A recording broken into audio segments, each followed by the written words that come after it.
আল্লাহর নবীর মনোমুগ্ধকর ভাষণ করা থেকে আল্লাহ রাব্বুল আলামিন চুল পরিমাণ দেরি করলেন না। সাইয়্যিদানা জিবরাইল আলাইহিস সালাতু ওয়াস সালাম, যাকে কোরআনের ভাষায় বলা হয় রূহুল আমিন, আল্লাহ রাব্বুল আলামিন বললেন, এ রূহুল আমিন, হযরতে জিবরাইল তুমি যাও চলে যাও, আর তুমি আমার পক্ষ থেকে এই আয়াতে কারিমা নিয়ে গিয়া আমার বন্ধুবর মুহাম্মদুর রাসূলুল্লাহকে শোনায়া দাও। আল্লাহর নবীর কাছে বিদায় হজের ভাষণ শেষে হযরতে জিবরাইল আমিন, ফেরেশতাদের কমান্ডার, লিড অফ কমান্ডার, ফেরেশতাদের নেতা, ফেরেশতাদের সরদার চলে আসলেন। আসার পরে ডাক দিয়া কয়, নবী গো, আল্লাহ রাব্বুল আলামিন আপনার ভাষণকে এত পছন্দ করেছেন, আপনিও মনে মনে চিন্তা করেছেন আজকে দিনটা পরিপূর্ণতা হয়ে গেছে। ওগো নবীজি, নামাজ কায়াত আর দায়ামাত হয়ে গেছে। ওগো নবীজি, অন্যায় অবিচার পরিপূর্ণিত হয়ে গেছে। নবীজি, আল্লাহ রাব্বুল আলামিন এজন্য কোরআনুল কারীমের একটা আয়াতে কারিমা আমি জিবরাইলকে দিয়া আপনার প্রতি নাযিল করে দিয়েছেন। হযরতে জিবরাইল আমিন বলার পরে আয়াতে কারিমা শোনাচ্ছেন, আল ইয়াউমা আকমালতু লাকুম দীনাকুম। এভাবে আয়াতে কারিমা যখন পড়ে শোনালেন, আল্লাহর নবী আয়াতে কারিমা শুনছিলেন আর অটোমেটিকলি তার অন্তরে প্রশান্তি অনুভব করলেন। আওয়াজ করে কোন আল্লাহু আকবার।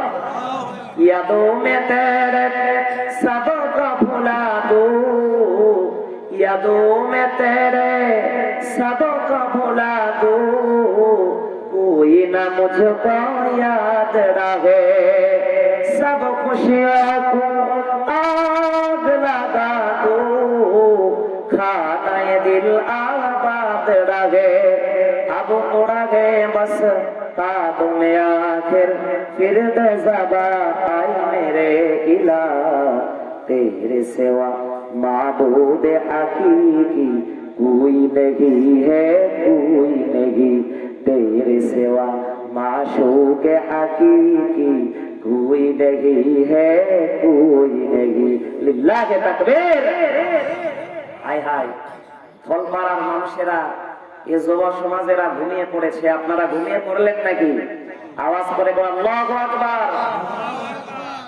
আমার প্রিয় ভাইরা, প্রিয় বাবারা, আল্লাহ রাব্বুল আলামিনের আয়াতে কারিমা এত সুমধুর, এত সুন্দর আর সুমালিত, ব্যাপক। আল্লাহ রাব্বুল আলামিনের কালামুল কারীম যখন শোনায়া দিলেন, ও নবীজি, আল ইয়াউমা আকমালতু লাকুম দীনাকুম, আজ থেকে আপনার জন্য আল্লাহ রাব্বুল আলামিন দিনটাকে পরিপূর্ণতা দিয়ে দিলেন। দিনের ব্যাপারে চুল পরিমাণ কমতি রাখলেন না। দিনের ব্যাপারে আল্লাহ রাব্বুল আলামিন সামান্যতম পরিমাণে কিন্তু রাখলেন না। সামান্য পরিমাণে কোরআনুল কারীম নাযিলের ব্যাপারে আল্লাহ রাব্বুল আলামিন কমতি করলেন না। মুফাসসিরগণ কেউ বলেন এই সূরা মায়েদার আয়াতে কারিমাটাই, কেউ বলেছেন কোরআনুল কারীম নাযিলের দিক থেকে সর্বশেষ আয়াতে কারিমা। জোরে সোরে বলেন মারহাবা। প্রিয় বাবারা আমার, প্রিয় ভাইরা আমার, আমারে আমার নবীর এত মুজিজা, কোরআনুল কারীমের আয়াতে কারিমা দ্বারা দ্বীনের পরিপূর্ণতা, পরিপক্কতা শুধু নয়, আল্লাহ রাব্বুল আলামিন জানালেন, নবী গো, আজ থেকে আমি আমার কোরআনুল কারীমটাকে কামালিয়াত করে দিয়েছি। আওয়াজ করে বলুন আল্লাহু আকবার। লিল্লাহি তাকবীর। আল্লাহর নবী বলেন, আমার হাজার হাজার মুজিজার ভিতর থেকে রাসূলুল্লাহ তো এক দুইটা মুজিজা ছিল না, হাজার হাজার মুজিজা। শুধু দুনিয়াতে মুজিজা নয়, আল্লাহর নবী কিয়ামতের ময়দানে সর্বশ্রেষ্ঠ মুজিজা দেখাবে।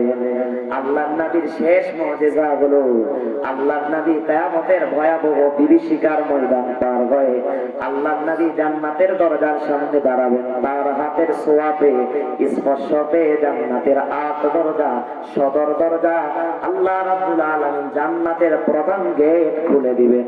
অর্থাৎ আল্লাহর নবী, নবী আরবি, নবীদের সরদার, তার হাতের ছোঁয়া পেয়ে জান্নাতের দরজা খোলা হবে। আওয়াজ করে বলুন আল্লাহু আকবার। সে রাসূলুল্লাহর প্রতি মন থেকে, প্রাণ থেকে, দিল থেকে দরুদ ও সালাম প্রেরণ করার দরকার। আমার কলিজার আব্বা জানেনা বলেন তো আছে না নাই?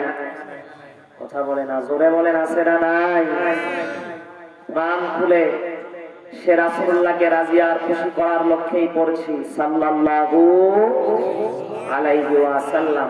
প্রিয় বাবারা, আজকের আলোচনার টপিক হলো মাঘে রমজানের প্রস্তুতি এবং চূড়ান্ত কিছু ফায়সালা প্রসঙ্গে। কোরআনুল কারীমের ভিতরে আল্লাহ তাবারক তাআলা যত বিধান দিয়েছেন 500 বিধান আছে। কয়শো? 500 বিধান আছে, 1000 আদেশ আছে, 1000 নিষেধ আছে, 1000 উপমা আছে, 1000 ঘটনা আছে। জোরে কোন মারহাবা। এভাবে আল্লাহ তাবারক তাআলা কোরআনুল কারীমকে কি সুন্দর স্তরে স্তরে সাজায়া দিয়েছেন। কোরআন মোটেও কঠিন নয়, এটা সহজ। আল্লাহ বলেন ওয়ালাকাদ ইয়াসসারনাল কুরআনা লিযিকরি ফাহাল মিন মুদ্দাকির। আমি বান্দার জন্য কোরআনুল কারীমটাকে পড়া, বোঝা, মানা, আমল করার ক্ষেত্রে সহজ বুদ্ধ করেছি। বান্দা তুমি কি কোরআন পড়বা না, ধরবা না? কোরআনের সংস্পর্শে কি আসবা না? কোরআনুল কারীম যদি ধরো, তুমি তো জানো না আল্লাহর হাবিব বলেছেন যেই ব্যক্তি কোরআনুল কারীমকে জীবনের প্রতি ক্ষেত্রে সামনে রাখে, মান জালাল কুরআনা আমামা কাদাহু ইলাল জান্নাহ।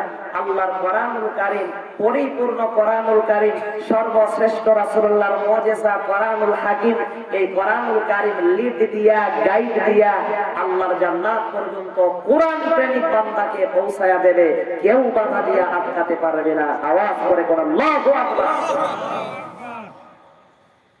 সে কোরআনুল কারীম থেকে যদি কিছুক্ষণ আলোচনা হয়, আপনারা সবাই বসে বসে থাকবেন তো ইনশাআল্লাহ?